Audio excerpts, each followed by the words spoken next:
सौरव को इसी ड्रम में रखा, उसके 15 टुकड़े को करके डाला गया, उसके ऊपर सीमेंट की चादर जमा दी गई ताकि किसी को पता ना चले। इसके बाद इसी होटल में मुस्कान और साहिल रुके थे, जिसकी तस्वीरें देख पा रहे हैं। और वहां का जो रजिस्टर है, जब आप एंट्री करते हैं तो आपका जो आईडी नंबर है वो भी रहता है, आपके नाम रहते हैं। तो कई सारे फुटेज, कई सारी जो तस्वीरें हैं वो सामने आई। लेकिन हत्या के बाद जो हनीमून वाला जो चैप्टर है उसकी तरफ हम आपको लिए चलते हैं और दिखाते हैं आपको और बताने की कोशिश करते हैं कि कैसे कैसे किन रास्तों से ये आगे बढ़ते गए।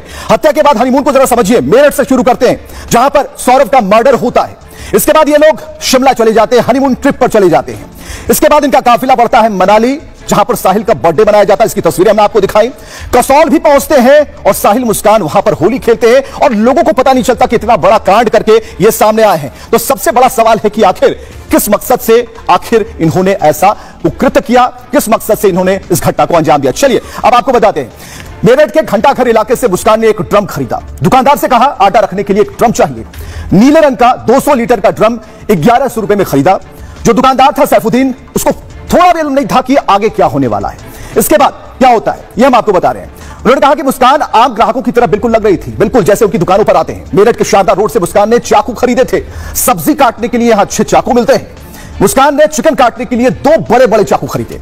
4 मार्च को मेरठ से हिमाचल के लिए टैक्सी इन्होंने बुक की। 13 दिन के लिए 44,000 रुपए में यह टैक्सी बुक हुई। जो टैक्सी का ड्राइवर है अभय सिंह, उन्होंने खुद खुलासा किया और कहा कि शिमला, मनाली और कसौल में ये लोग घूमे। दोनों शुरू में टैक्सी में बातें नहीं करते थे, बाद में कैब, होटल में खूब मौज मस्ती की। मुस्कान ने साहिल के लिए उससे केक भी मंगवाया था। 19 मार्च को पता चला कि जिन्हें ये लेकर जा रहे थे, घुमा रहे थे, वो तो कातिल हैं और 15 साल में पहली बार किसी ऐसे शख्स के लिए उन्होंने टैक्सी चलाई। उस दिन से उनकी नींद हराम हो गई, परेशान हो गए। सौरव के मर्डर के बाद मुस्कान, साहिल पहले शिमला पहुंचते हैं। शिमला के एक होटल में सुबह तकरीबन 8:30 बजे चेक इन करते हैं और होटल के रजिस्टर में दोनों का नाम और मेरठ का पता लिखा। इसी होटल में वो पति पत्नी के तौर पर 7 मार्च तक रुकते हैं। होटल के वेटर से मैनेजर तक किसी को कोई शक नहीं हुआ। वो आम सैलानियों की तरह हंस रहे थे, घूम रहे थे। रजिस्टर में लिखा भी है कि यहां से कसौल जा रहे हैं, यानी कि सारी प्लानिंग बताई।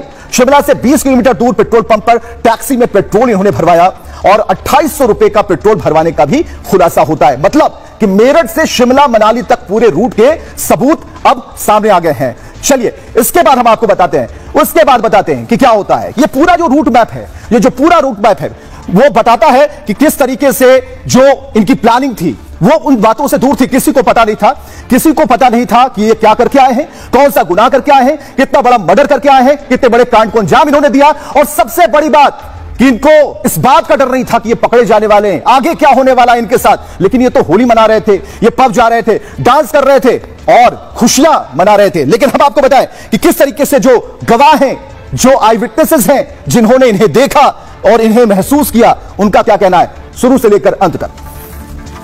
आंटी अगर किसी से बात भी कर रही है नीचे तो गालियां बकनी शुरू कर देती थी, अननेसेसरी उल्टी सीधी गालियां। क्या सोचे, टुकड़े करने, कितने टुकड़े करे, क्या लेके करे, जो किया वो तो बहुत गलत हुआ है। किसी के साथ ऐसी घटना आगे फ्यूचर में ना हो, मैं तो यही बोलूंगा। और अगर हुई है तो उसके खिलाफ उनको सजा। एक लड़की आई, दुकान का जो लड़के हैं वो उन्होंने दुकान खोली, सवेरे का टाइम था, 9 साढ़े 9 के आसपास का, एग्जैक्ट टाइम नहीं पता होता है। कस्टमर टाइप आया, उनने लिया, पैसे दिए और ले गया अपना सामान। तो लड़की के साथ भी कोई लड़का भी था? वो अकेली आई है, यहाँ पर जो जानकारी मिली है वो अकेली आई थी और अकेली ही लेके गई है। किस तारीख को वो लोग निकले थे यहाँ से हिमाचल के लिए? हिमाचल के लिए निकले, शिमला के लिए शाम के टाइम 7 सवा 7 बजे। पहले वो आया था जिसने चुट्टा बांध रखा था, मुझे नाम ध्यान नहीं था उसका, मुझे तभी ध्यान का पता लगा साहिल।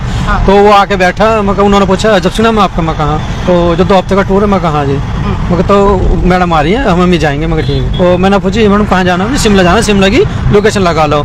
जब आपको खबर लगी होगी कि इस महिला ने अपने उस प्रेमी के साथ, साहिल के साथ मिलकर अपनी ही पति की हत्या की है, वो भी इस निर्मम तरीके से, क्या आपके जहन में आया था? जहाँ मैं जी, मुझे तो 19 तारीख को पता लगा शाम के टाइम, मेरे तो पैरों से जमीन खिसक गई। मैं तो 2-3 दिन से रोटी भी नहीं खाई, खा रहा पेट भर के, ना नींद आ रही ढंग से। मैं ऐसे आदमी को लेकर गया जो खूनिया। 5 तारीख को सुबह 8:33 पर इसी होटल में पहुंचते हैं और कमरा नंबर 407 में रुकते हैं। फिलहाल ये रजिस्टर की एंट्री आप देख सकते हैं कि 5 तारीख को 8:33 पर वो इसी होटल में पहुंचते हैं। बाकायदा नाम लिखा गया है साहिल शुक्ला, सन ऑफ नीरज शुक्ला। वहीं पर मुस्कान रस्तोगी का भी इसमें बकायदा नाम लिखा गया है। वहीं पर जो एड्रेस है वो तमाम तरह से एड्रेस है वो लिखा गया है। साहिल ने अपने दस्तखत है वो किए हैं, उसके साथ साथ अपना जो मोबाइल नंबर है वो भी इस रजिस्टर में एंट्री किए हैं। तो आपने देखा कि किस तरीके से इस घटना को अंजाम दिया गया, लेकिन